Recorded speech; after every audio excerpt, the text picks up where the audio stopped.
Compte rendu du Conseil des ministres. Le Conseil des ministres s'est réuni ce mardi 5 novembre 2024 sous la présidence de son Excellence M. Faure Essozimna Gnassingbé, président de la République. Le Conseil des ministres a examiné et adopté 3 projets de loi, 2 ordonnances et 2 décrets. Au titre des projets de loi, le Conseil des ministres a examiné et adopté le projet de loi modifiant la loi numéro 2004-022 du 15 décembre 2004 portant régime juridique et fiscal harmonisé applicable au projet du gazoduc de l'Afrique de l'Ouest en République togolaise. Le traité du gazoduc de l'Afrique de l'Ouest, signé en 2003, et auquel notre pays est parti avec le Bénin, le Ghana et le Nigeria, vise la réalisation du projet de gazoduc de l'Afrique de l'Ouest destiné au transport du gaz naturel du Nigeria pour approvisionner les 3 autres pays.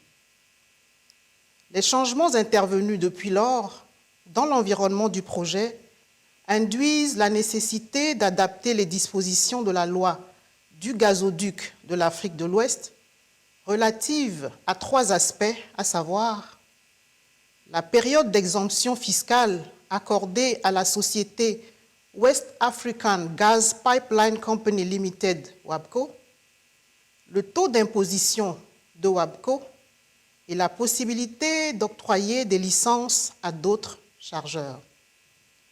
Ces évolutions contribuent à améliorer la gouvernance du projet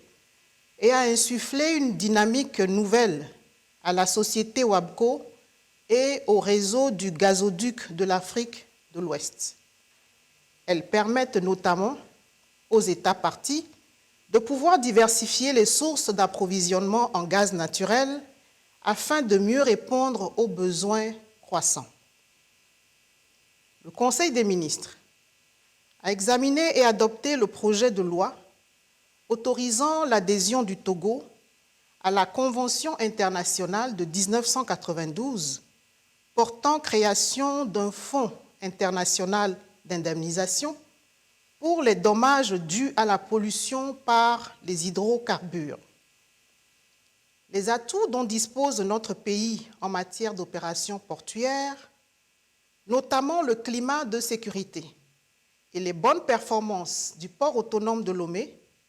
ont permis un important accroissement des opérations portuaires, celles de transbordement en mer. Outre le cadre réglementaire national, le Togo a transposé des conventions de l'Organisation maritime internationale, OMI, afin de conforter son positionnement comme un État du port et un État du pavillon. L'adoption de ce présent projet de loi permet de renforcer notre dispositif par l'adhésion à la Convention internationale de 1992 portant création d'un fonds international d'indemnisation pour les dommages dus à la pollution par les hydrocarbures. L'objectif visé étant la réhabilitation de l'environnement marin en cas de pollution et le dédommagement des populations riveraines. Le Conseil des ministres a examiné et adopté le projet de loi autorisant l'adhésion du Togo au protocole de 2000 sur la préparation, la lutte et la coopération contre les événements de pollution par les substances nocives et potentiellement dangereuses. Les risques de pollution en mer ne se limitent pas au cas de déversement accidentel d'hydrocarbures. Aussi, des instruments internationaux ont-ils été élaborés pour couvrir les autres éventualités. Il en est ainsi du protocole de l'OMI du 15 mars 2000 sur la préparation, la lutte et la coopération entre États membres contre les faits de pollution par les substances nocives et potentiellement dangereuses. En adhérant à ce protocole, notre pays va développer ses capacités opérationnelles pour préserver la santé humaine, protéger les ressources biologiques la flore et la faune marine et remédier aux éventuelles atteintes à l'agrément des sites en cas de pollution. Au titre des ordonnances, le Conseil des ministres a examiné et adopté l'ordonnance fixant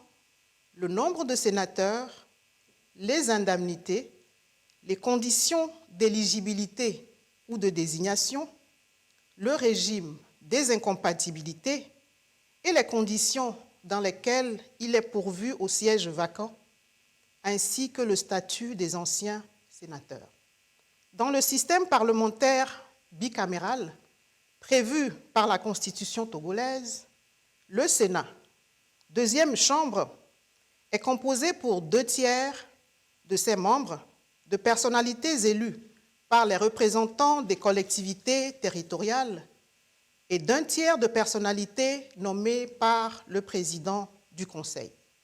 En vue de prendre en compte les nouvelles attributions du Sénat, il y a lieu de réviser la loi organique de 2003 en prenant la présente ordonnance, conformément à l'article 98 de la Constitution, qui prévoit que la mise en place des institutions de la Ve République est faite par voie d'ordonnance. Le texte, adopté après l'avis favorable de la Cour constitutionnelle, fixe le nombre des sénateurs, leurs indemnités, les conditions d'éligibilité ou de désignation, le régime des incompatibilités et les conditions dans lesquelles il est pourvu au siège vacant, ainsi que le statut des anciens sénateurs. Le Conseil des ministres a examiné et adopté l'ordonnance fixant le nombre de députés, les indemnités, les conditions d'éligibilité, le régime des incompatibilités et les conditions dans lesquelles il est pourvu au siège vacant, ainsi que le statut des anciens députés. Les nouvelles attributions de l'Assemblée nationale, première chambre du Parlement, conformément à la Constitution de la Ve République, doivent être prises en compte en même temps qu'il est procédé à l'intégration des évolutions antérieures. C'est dans cette optique que la présente ordonnance est prise, après l'avis favorable de la Cour constitutionnelle, pour consolider les modifications antérieures, arrimer les innovations avec celles du Sénat et permettre le fonctionnement harmonieux des deux chambres du Parlement. Elle fixe, conformément à la Constitution, le nombre de députés, les indemnités, les conditions d'éligibilité, le régime des incompatibilités et les conditions dans lesquelles il est pourvu au siège vacant, ainsi que le statut des anciens députés. Au titre des décrets, le Conseil des ministres a adopté le décret portant approbation du nouvel accord de l'Organisation interafricaine du café OIAC, adopté le 20 novembre 2020 à Accra. L'Organisation interafricaine du café a été créée le 7 décembre 1960 pour assurer le bon fonctionnement du secteur dont l'importance demeure notable dans l'économie des pays producteurs. Le 20 novembre 2020, un nouvel accord a été adopté en remplacement de celui de 1960 et de ses modifications successives. Le présent décret permet à notre pays d'approuver ce nouveau texte qui va faciliter l'adoption de stratégies appropriées pour soutenir la production, la transformation et le commerce intra-africain du café, ainsi que la promotion de la consommation nationale dans les États producteurs. Au Togo, la priorité demeure l'amélioration durable des conditions de vie des producteurs et la rentabilité de la filière pour l'ensemble des acteurs de la chaîne, pour une caféiculture professionnalisée, compétitive et performante, créatrice de richesses et d'emplois décents, en particulier en milieu rural. Sous l'effet conjugué des politiques publiques et des apports du secteur privé, la production du café, qui a longtemps connu une tendance baissière, est désormais en hausse au Togo, passant de 10 950 tonnes en 2013 à 27 336 tonnes en 2023, avec une progression du rendement du simple au double. Le Conseil des ministres a adopté le décret portant approbation de l'accord international de 2022 sur le café, adopté le 9 juin 2022 à Bogota. Notre pays est également membre de l'Organisation internationale du café, OIC, créée en 1962. L'accord international a été plusieurs fois révisé et le nouvel accord a été adopté le 9 juin 2022 pour permettre à l'organisation de rechercher de nouveaux moyens et ressources pour développer davantage l'industrie du café, lutter contre les maladies qui s'attaquent à cette culture